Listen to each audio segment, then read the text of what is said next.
The camp is in a hilly area covered in thorny bushes and refuse. A quarter of the camp is underwater. Among the tents and cardboard and tarpaulin shelters is a church made of bits of plastic and wood. This is life in the jungle, the name given to this disused dump just 5 kilometres from Calais town centre. Around 4,000 refugees and migrants live here in appalling conditions. They have fled from Afghanistan, Syria, Eritrea or Sudan. Some have been here for months. While a few wait to get official documents, most go back and forth as they risk their lives attempting to cross to England.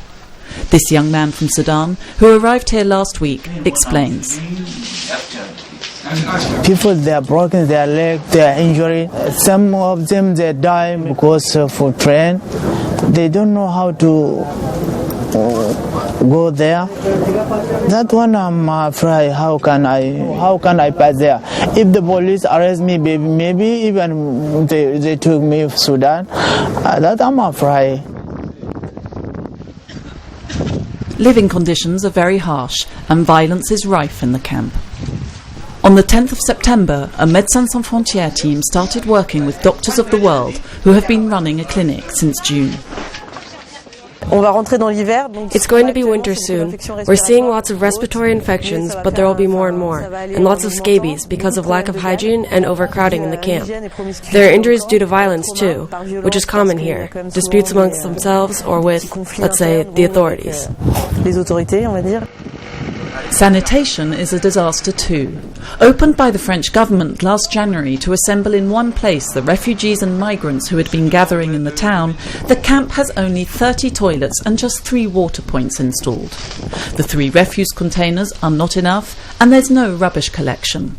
A logistics team has launched a vast clean-up campaign. We've got a team handling sanitation in the camp, and they're setting up a waste management system. This requires informing communities and organizing a daily refuse collection. Waste management is a real problem in the camp. Several associations and many volunteers do what they can to help, because here in Calais, France is in breach of its obligation to provide protection.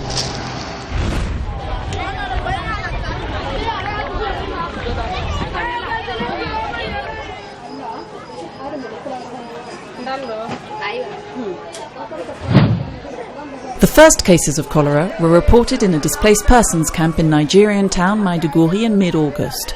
Overcrowding, poor living conditions and inadequate access to healthcare all contribute to the spread of this disease. Further cases of cholera were soon declared in 2 more camps. Most were from Goni Kachalari camp, where a water distribution point proved to be contaminated.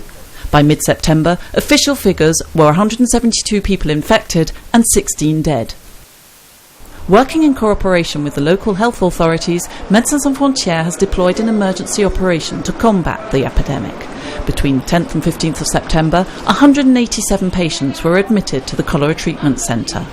Less severe cases are treated at oral rehydration points. Hygiene and sanitation programmes have also been set up by MSF. By early October, the number of cases of cholera in the displaced persons camps had fallen.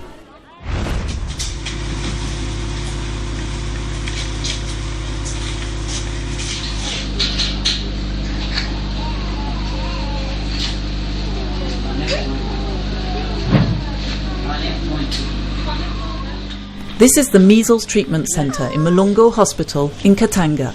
Sick children arrive here every day. They've all got measles, complicated by pneumonia, malaria or acute malnutrition. Measles has been raging in Katanga since March. Now almost endemic, it is very young children who are particularly at risk. Médecins Sans Frontières teams are currently supporting local health authorities in over 10 of the region's health districts. MSF is also carrying out vaccination campaigns, no small challenge in a region where villages can be very hard to reach. Another major challenge is alerting people to the importance of vaccination. The majority respond well to what MSF does. There are people who still have traditional beliefs, religious beliefs. On top of not getting their children vaccinated, they also refuse to take them to the treatment centers. But when we reach out to them, it works. Since June, MSF has treated over 20,000 cases of measles and vaccinated more than 300,000. But human and financial resources are sadly lacking, and more action is required urgently.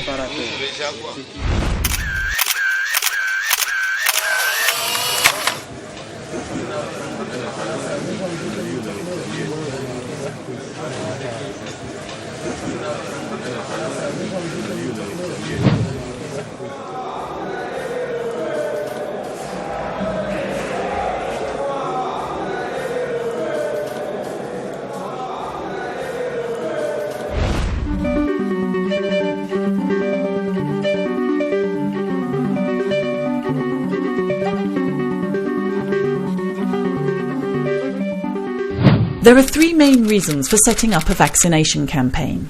When a country's routine immunisation process falls short, so-called catch-up vaccination, in response to an epidemic, or to prevent an epidemic in emergency situations, population displacements, for example. In this latter case, in say a refugee camp, vaccination is a priority as overcrowding, poor living conditions and limited access to healthcare are all factors that add to the risk of disease. But the barriers to setting up emergency vaccination campaigns are numerous.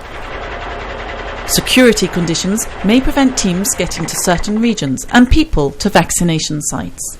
Procurement timelines can cause delay, vaccine manufacturing shortages, for example. Authorization from local authorities can also pose a problem. Availability of reliable demographic and topographic data. Logistics, maintaining cold chain storage for the vaccines throughout transport to vaccination sites. And lastly, the high price of vaccines. The pneumococcal vaccine against pneumonia, for example, costs $7 a dose. Depending on a child's age, 2 or 3 doses are required, which can mean as much as $21. These barriers can have serious consequences. In South Sudan, MSF had to wait almost a year before finally being able to launch in August 2013 a vaccination campaign to protect children against pneumonia in Nida refugee camp. To overcome these barriers, progress needs to be made in the development of single-dose vaccines that are easy to administer, and to produce heat-stable vaccines that don't require cold chain storage. The price of vaccines must be decreased too. MSF launched its A Fair Shot campaign in April 2015 and is calling to reduce the price of the pneumococcal vaccine against pneumonia from the current $21 to $5 per child.